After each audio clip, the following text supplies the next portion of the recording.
Hello my dear students, कैसे हैं आप लोग। तो आज हम लोग स्टार्ट करने वाले हैं फ्रिक्शन। निकालिए आप लोग कॉपी कलम, हो जाइए तैयार। और फ्रिक्शन काफ़ी इंपॉर्टेंट चैप्टर है, नीट के लिए भी और जेई के लिए भी। मैं संतोष कुमार, ये मेरा प्यारा सा channel, YouTube channel ITT science classes. जो स्टूडेंट्स अभी तक इस चैनल को सब्सक्राइब नहीं किए हैं, फटाफट कर दीजिए चैनल को सब्सक्राइब, वीडियो को कर दीजिए लाइक और अंत तक बने रहिए मेरे साथ। आज हम लोग पढ़ रहे हैं फ्रिक्शन। बहुत सारा सवाल आ रहा था कि सर फ्रिक्शन क्या है, कमेंट भी आ रहा था, मेल मैसेज तरह तरह का। और इधर बहुत दिनों से हम वीडियो बना भी नहीं पा रहे थे। लाइव क्लासेस में न्यूटन्स लॉ ऑफ मोशन तक आपको हम बतलाए हैं। होप सो कि आप समझ गए होंगे। लेकिन न्यूटन्स लॉ ऑफ मोशन से सिर्फ काम चलने वाला नहीं है। न्यूटन्स लॉ ऑफ मोशन तभी मजा देगा जब आप फ्रिक्शन का नॉलेज रखते हैं। क्योंकि वो न्यूटन्स लॉ ऑफ मोशन में आप देख रहे थे कि हम लोगों को लेना पड़ता था all surfaces are frictionless. वो एक स्पेशल कंडीशन था। लेकिन ऐसा नहीं कि कंपटीशन में नीट या जेई जैसे एग्जामिनेशन में आपको सरफेस स्मूथ करके देगा। कुछ न कुछ जरूर फ्रिक्शन कोफिशिएंट दिया हुआ होगा। अब सवाल ये नहीं सुनने लग जाइएगा कि फ्रिक्शन कोफिशिएंट क्या बोल दिए सर, सब हम बताएंगे। पेशेंस रखिए और जोश और जुनून रखिए। और वीडियो से ये नहीं कि तुरंत भाग गए। हम इस पर एक बात कहना चाहते हैं। क्या कहना चाहते हैं? अगर सूरज की तरह चमकना है तो उसकी तरह जलना सीखो। अगर सूरज की तरह चमकना है तो उसकी तरह जलना सीखो। झोंक दो खुद को इस आग में, झोंक दो खुद को इस आग में। यही आग तुझे एक दिन हीरा बनाएगी, यही आग तुझे एक दिन हीरा बनाएगी। जिस मेहनत से तू आज भाग रहा है वही कल तुझे सफलता दिलाएगी। तो चलिए आज से हम लोग मेहनत स्टार्ट करते हैं और पढ़ते हैं फ्रिक्शन। तो सबसे पहले हम लोग फ्रिक्शन को डिफाइन कर लेंगे, उसके बाद फ्रिक्शन फोर्स, उसके बाद फिर लॉ ऑफ फ्रिक्शन, आगे बढ़ते जाएंगे। तो सबसे पहला क्वेश्चन उठता है कि फ्रिक्शन क्या है। तो हम आपको बतला चुके हैं कि फ्रिक्शन जो है एक प्रॉपर्टीज है, प्रॉपर्टी है। It is a property of matter. क्या है? It is a property of matter. या किसी भी, कौन मैटर का? तो सॉलिड मैटर का, मटेरियल का। आपका 3 टाइप्स होते हैं, सॉलिड, लिक्विड, गैस। तो किसका? तो सॉलिड का। Property of matter by which it opposes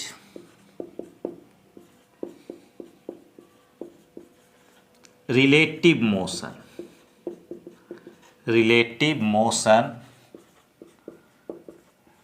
between two surfaces,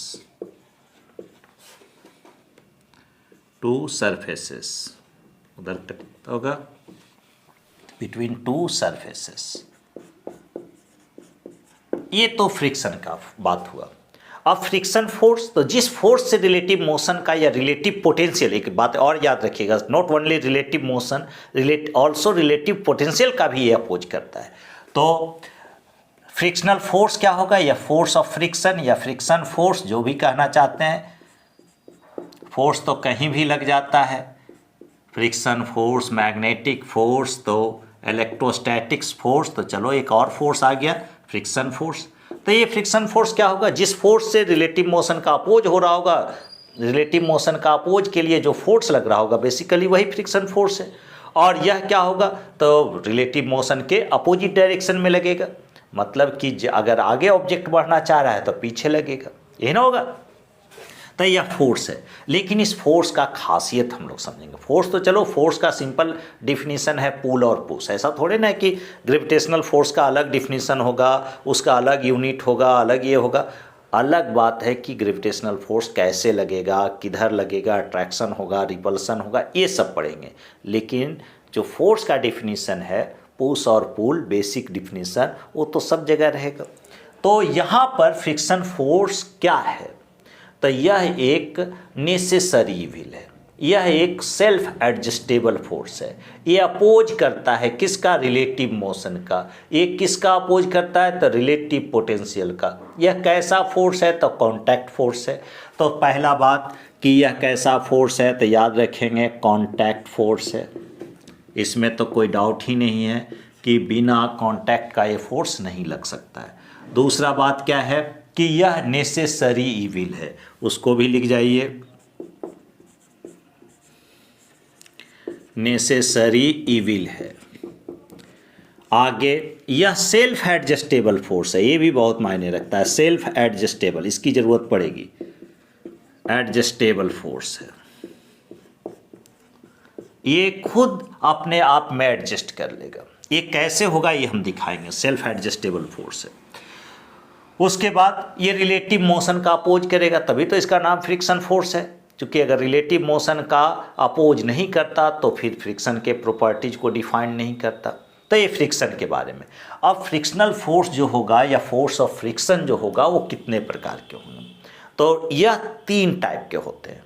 पहला स्टैटिक फ्रिक्शनल फोर्स, दूसरा लिमिटिंग फ्रिक्शनल फोर्स, तीसरा काइनेटिक फ्रिक्शनल फोर्स। अब यहाँ से बात समझ में आएगा, एक एग्जाम्पल देते हैं आपको, एक डिस्कस करते हैं, उसके बाद आप समझिएगा। तब तक आप इसका स्क्रीनशॉट लीजिए या नोट करना चाहते हैं तो नोट कीजिए।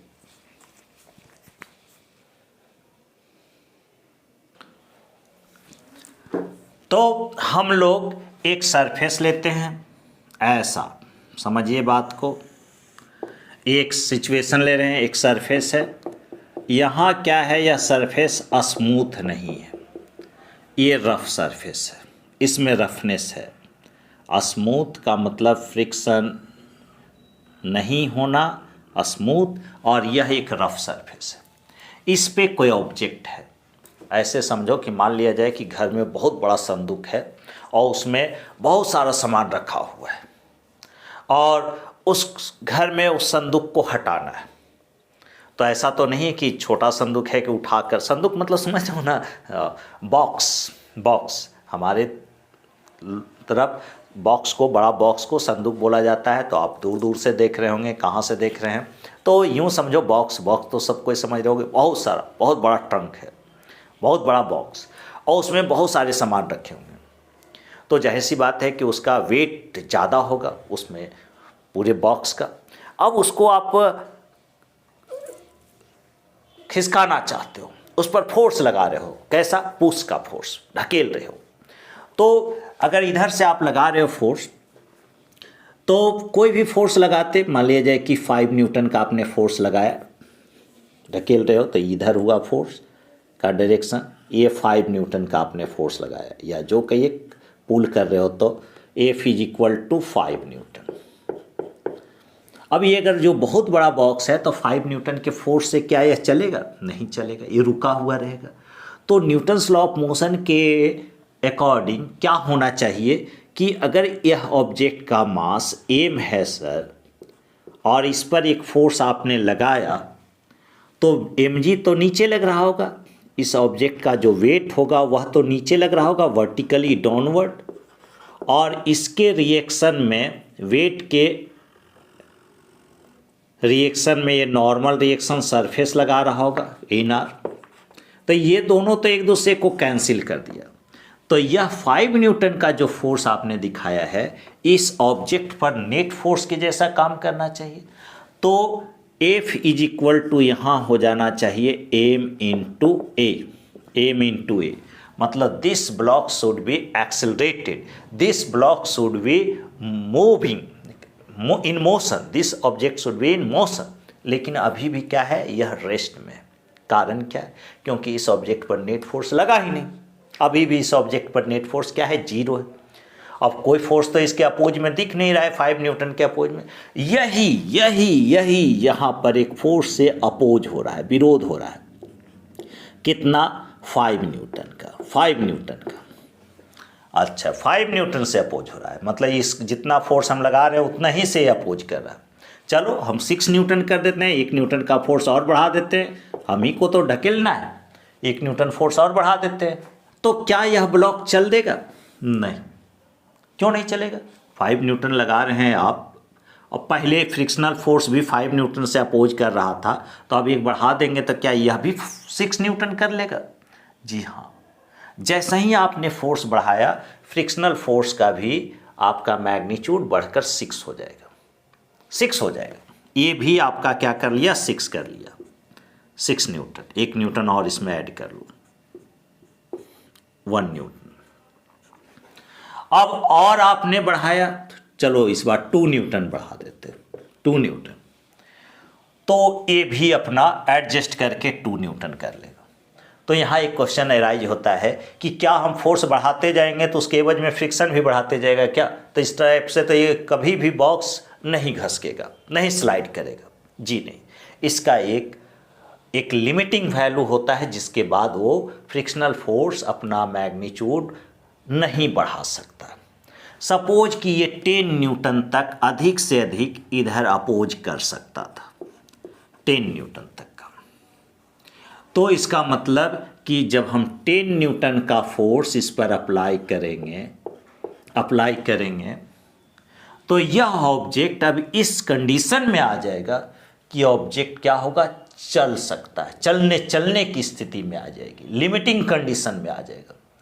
और उसके बाद अगर इससे थोड़ा सा भी फोर्स बढ़ा देते हैं लिमिटिंग कंडीशन के बाद, तो यह ब्लॉक क्या होगा, चलने लगेगा। तो क्या जब चलने लगेगा तो यह जो अपोजिट डायरेक्शन में फोर्स लग रहा है 10 न्यूटन या जो भी, वो लगना कम जाएगा क्या? फ्रिक्शन फिर अपोज नहीं करेगा क्या? ऑलवेज ये करते रहेगा, जब तक सरफेस में रफनेस है तब तक ये अपोज करते रहेगा, कम या अधिक जो भी हो, लेकिन करते रहेगा। कम से करेगा या अधिक से करेगा ये हम लोग देखेंगे, लेकिन करते रहेगा। तो अब होता है कि अच्छा फ्रिक्शन तो इधर लग रहा है ना, इधर अपोज कर रहा है ना, हम इसको इधर ही खींचने लगें, इधर ही इस पर फोर्स लगाना स्टार्ट कर दें, जिधर वो अपोज कर रहा था उसी के पाले में हम खींचना स्टार्ट कर दें इधर ही, तब तो हम भी फोर्स इधर ही लगा रहे हैं और फ्रिक्शन भी इधर ही लगा रहा था, जी नहीं, ये तुरंत अपना पाला बदल देगा। आप अगर इधर अप्लाई कर रहे थे फोर्स तो फ्रिक्शन इधर लग रहा था, जब आप इसको इधर खींचना स्टार्ट कीजिएगा तो फ्रिक्शनल फोर्स इधर लगेगा। फ्रिक्शनल फोर्स को हम लोग स्मॉल एफ से डिनोट करते हैं, ओके, अपोजिट डायरेक्शन में लगाएगा। ये आपका अप्लाइड फोर्स है जिसको कि हमने एफ लिखा है। तो आप देख रहे हो कि ये अपना वैल्यू बढ़ा सकता है कौन, फ्रिक्शनल फोर्स, अपना डायरेक्शन चेंज कर सकता है कौन, फ्रिक्शनल फोर्स। तो यह एक तरह का सेल्फ एडजस्टेबल फोर्स हुआ, अपने आप को एडजस्ट कर सकता है, और यह एक कॉन्टैक्ट फोर्स हुआ। तो यहाँ क्वेश्चन अराइज होता है कि आपने देखा 3 तरह का फ्रिक्शनल फोर्स, आपने देखा नहीं लेकिन हमने आपको 3 तरह का फ्रिक्शनल फोर्स इसमें दिखा दिया है, कौन कौन वो देखिए। पहला काम फिर से हम इसको रिपीट करते हैं, स्लो मोशन में, धीरे धीरे समझ आएगा, कोई जल्दी नहीं है। आपके मोबाइल में 4 GB का डेटा अपलोड ये रिचार्ज किए हुए हैं, कभी ख़त्म नहीं होगा। एक वीडियो तो आप पूरा देख ही सकते हो, लेकिन अंत तक देखना, ये नहीं कि थोड़ा देखे और समझ गए फ्रिक्शन।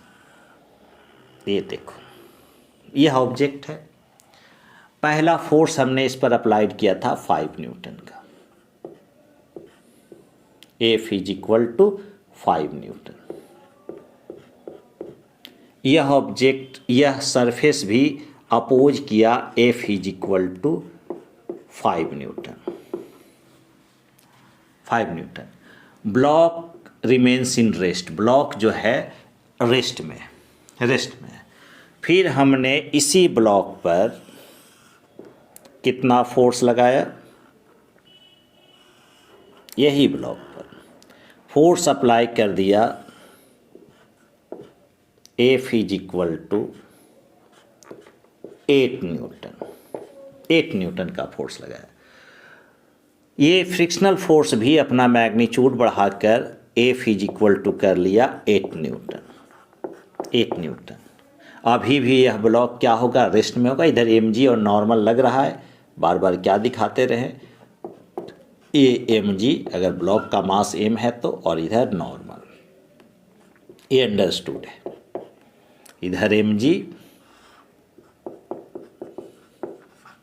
इधर नॉर्मल। तीसरा कंडीशन कि इसी ऑब्जेक्ट पर हमने फोर्स लगा दिया, इसी ऑब्जेक्ट पर 10 न्यूटन। कितना फोर्स, 10 न्यूटन का,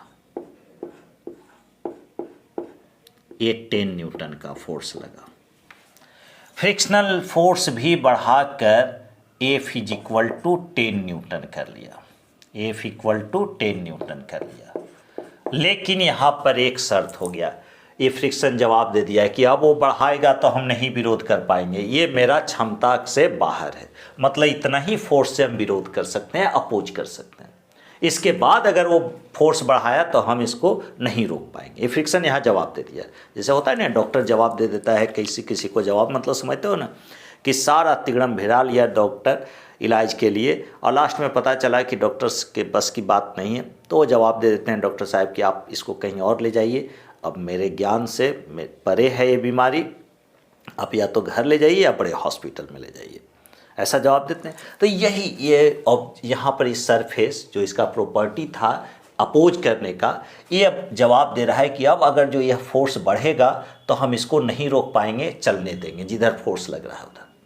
तो चलो यहाँ तक यह ऑब्जेक्ट रेस्ट में, यह रेस्ट में, यह रेस्ट में, अभी रेस्ट में है, और ये किस कंडीशन में है, तो लिमिटिंग कंडीशन में है। लिमिटिंग कंडीशन मतलब चलने की स्थिति में, चलने की स्थिति में। अब क्या है कि ये 10 न्यूटन से इसको जवाब मिल चुका है कि 10 न्यूटन से ज़्यादा बढ़ा नहीं सकते हैं। अब क्या है कि यहाँ पर ये फोर्स आपने कर दिया अप्लाइड फोर्स, सपोज कि 11 न्यूटन, तो ये तो अपोज कर सकता था 10 न्यूटन से मैक्सिमम। अब ये क्या है, 11 न्यूटन लगा तो अधिक से अधिक ये अपोज किया होगा तो 10 न्यूटन से, हालांकि फुल कैपेसिटी फुल क्षमता में अपोज नहीं करेगा, यहाँ कर सकता था 10 न्यूटन तक रोका भी, लेकिन जब ये चलने लगेगा तो जो अपोज करेगा वो 10 न्यूटन से कुछ कम फोर्स से अपोज करेगा, कुछ कम फोर्स से। तो मान लिया जाए कि ये कितना फोर्स से अपोज कर रहा है, 9.8 न्यूटन से। अब ये क्यों सर, इसका भी हम कारण बतलाएंगे कि आपने तो यहाँ 10 न्यूटन तक रोक लिया था, जब चलने लगा तो फिर 9.8 न्यूटन क्यों दिखा रहे हैं, बतलाएंगे। 9.8 न्यूटन। अब इस ऑब्जेक्ट पर एक नेट फोर्स हो गया, इधर 11 न्यूटन, इधर 9.8 न्यूटन फ्रिक्शनल फोर्स है। फ्रिक्शनल फोर्स को स्मॉल f से लिख रहे हैं। तो ये ऑब्जेक्ट चल रहा होगा। अब देखिए यहाँ पर हमने कितना फ्रिक्शनल फोर्स लिया है, ये 5 न्यूटन का फ्रिक्शनल फोर्स दिख रहा है, ये 8 न्यूटन का फ्रिक्शनल फोर्स। ऑब्जेक्ट क्या चीज़ में है, रेस्ट में। ऑब्जेक्ट क्या है, रेस्ट में। तो ये सब फ्रिक्शनल फोर्स जो होंगे स्टैटिक्स फ्रिक्शनल फोर्स होंगे। कौन फ्रिक्शनल फोर्स होंगे, स्टैटिक्स फ्रिक्शनल फोर्स। यहाँ लिख देते हैं statics frictional force, statics frictional force, और इसको हम डिनोट करेंगे एफ एस से, एफ स्मॉल एफ और एस से। ओके। अब एक है यहाँ पर देखिए, ये यहाँ पर ये 10 न्यूटन लगाए हैं फ्रिक्शनल फोर्स, अप्लाइड फोर्स, और ये 10 न्यूटन मैक्सिमम से इतना अपोज कर रहा है। ऑब्जेक्ट किस कंडीशन में है, लिमिटिंग कंडीशन में। तो यह जो फोर्स हुआ, यह जो फ्रिक्शनल फोर्स हुआ, इसको हम लोग लिमिटिंग फ्रिक्शनल फोर्स कहेंगे। ग्रीन कलर मतलब limiting frictional force, limiting frictional force.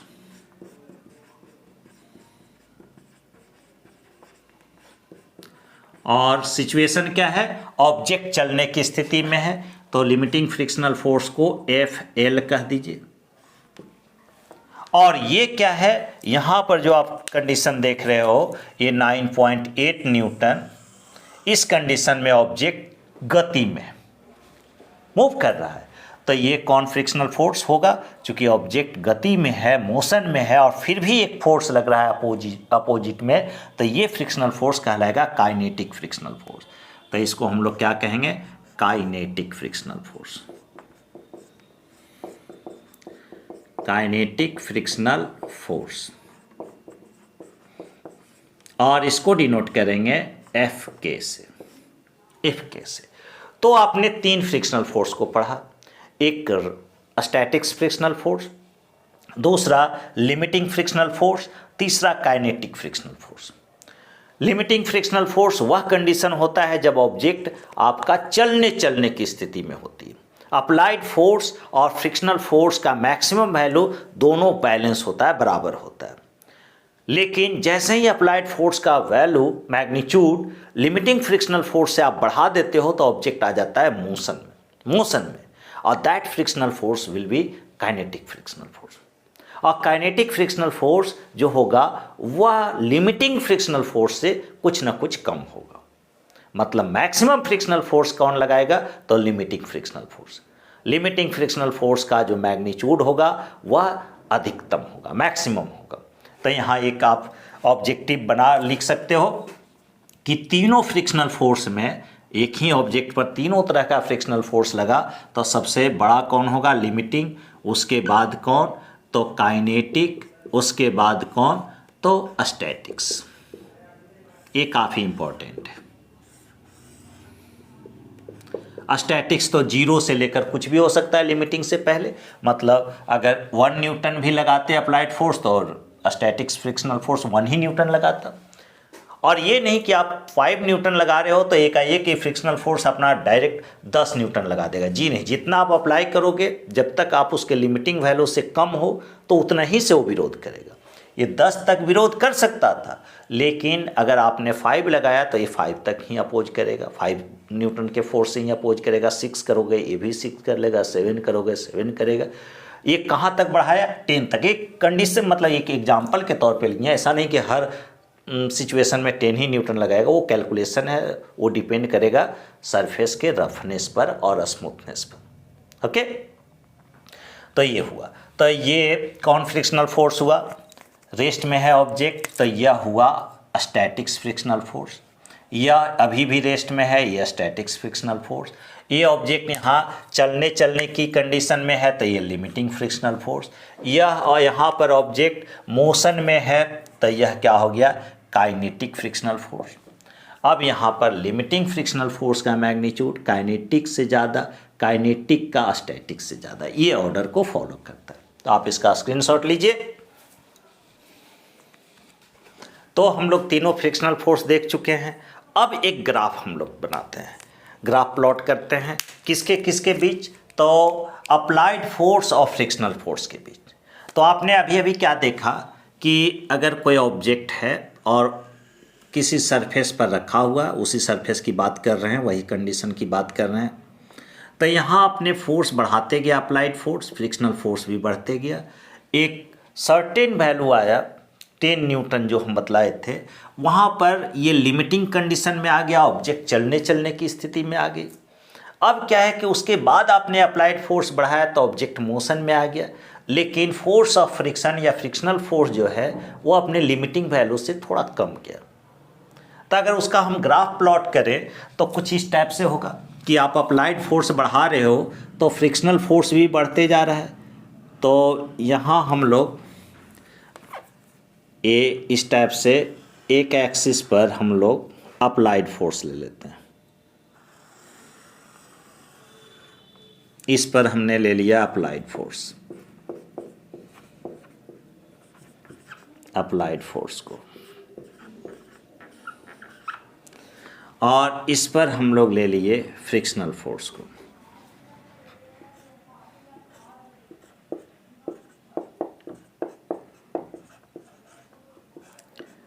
Frictional force को, ओके। तो सिंपल अप्लाइड फोर्स को कैपिटल एफ से लिख देते हैं, फ्रिक्शनल फोर्स को स्मॉल एफ से लिख देते हैं। ये स्मॉल एफ हो गया फ्रिक्शनल फोर्स और ये अप्लाइड फोर्स हो गया मेरा एफ। अब क्या है कि इस ऑब्जेक्ट पर जैसे जैसे हम अप्लाइड फोर्स बढ़ाते जाएंगे फ्रिक्शनल फोर्स भी उसी रेशियो में बढ़ते जाएगा। अगर एफ लग रहा है तो ये भी 10 न्यूटन लग रहा है तो ये भी 10 न्यूटन, 5 न्यूटन तो 5 न्यूटन, 4 न्यूटन तो 4 न्यूटन, 4 से 5, 5 से 6 की जगह पे भी बढ़ते जाएगा। मतलब अप्लाइड फोर्स जितना होगा उतना ही फ्रिक्शनल फोर्स भी होगा। तो ये ओरिजिन के से निकलेगा ग्राफ और 45 के एंगल पर जितना अप्लाइड फोर्स उतना ही आपका फ्रिक्शनल फोर्स।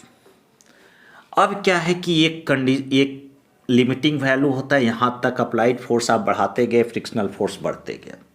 यहाँ तक ऑब्जेक्ट क्या है, रेस्ट में, रेस्ट में।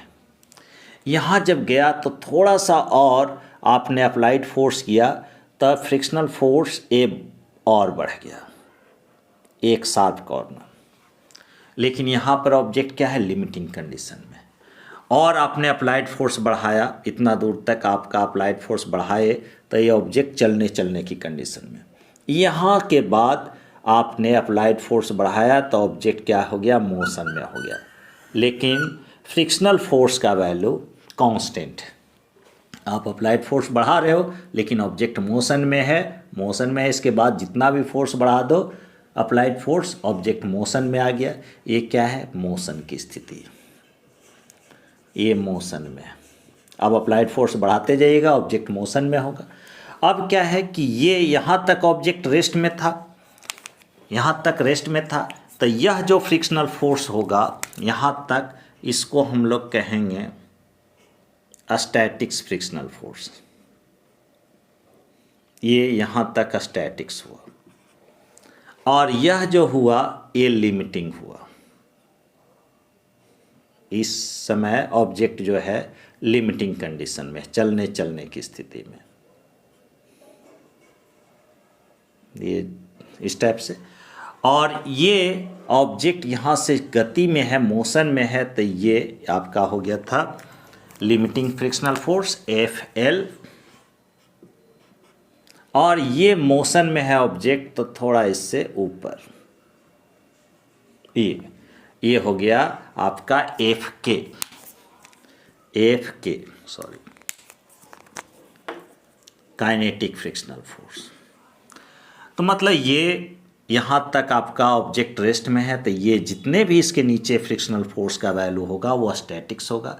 ये जो मैक्सिमम गया है लिमिटिंग, और मैक्सिमम से थोड़ा कम जो फ्रिक्शनल फोर्स होगा, है ना, इसके बाद जो कांस्टेंट हो जाएगा, अप्लाइड फोर्स आपने बढ़ाया, वो काइनेटिक फ्रिक्शनल फोर्स होगा।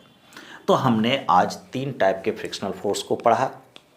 आगे हम लोग लॉ ऑफ फ्रिक्शन पढ़ेंगे, उसी में आपका आएगा फ्रिक्शन कोफिशिएंट। तो होप सो कि ये फ्रिक्शन का पहला लेक्चर आपको बहुत पसंद आया होगा। अगर आपको अच्छा लगता है तो आप अपने दोस्तों के बीच इसको शेयर कीजिए, अगेन एंड अगेन देखिए। और इस चैनल पे अगर आप नए हैं तो चैनल को जरूर सब्सक्राइब करके बेल आइकन दबा दें। तो जुड़ने के लिए धन्यवाद। जय हिंद, जय भारत।